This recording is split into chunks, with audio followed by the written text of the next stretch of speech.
Hello guys! چطور بچه خوش اومدید؟ گاری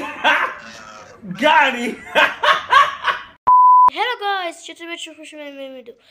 بچه امروز که امشب اومدیم که چالش آنجلا رو انجام بدیم. الان ساعت 4 ما با هم منتظر بودیم تا ساعت 3 شب بشه و چالش نفرین شده آنجلا رو انجام بدیم. خب بچه من الان اومدم داستان آنجلا رو تعریف کنم براتون. برو بریم سراغش. بیشتر ما یا کسای دیگه وقتی که گوشی لمسی اومد بازی های معروفی مثل تاکینگ آنجلا و تاکینگ تام در گوشی های لمسی بود.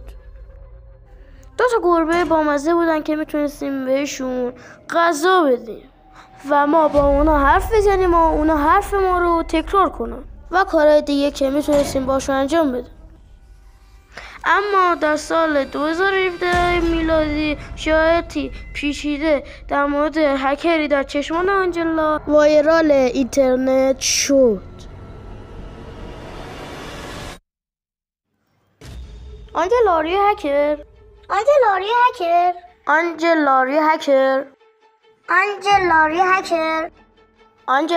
هکر Yes. حاجی پشمون خفه شده. حاجی پشمون گفتش یس یعنی همه آره. خفه شده تو گفتش یس پشمون. آنجلا آریو ایفل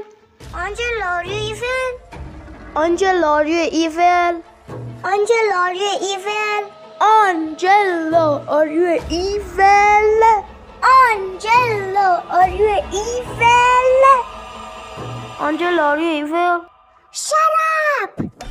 حاجی گفتش خفه شو. اصلا دیگه حاجی گفتش خفه شو پشمام، یعنی الان داره برگام میریزه.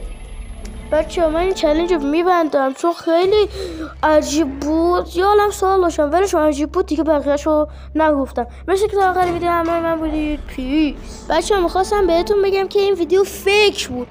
هیچ وقت به شایعات تو اینترنت باور نکنید. شما که ندیدین اون اتفاقو، اون یارو داره میگه شاید الکیه، پس زود باور نباشید. من میدونم که شما زود باور نیستید، شما باهوشید. حالا مرسی که تا آخر ویدیو همراه من بودی. بازم پیس.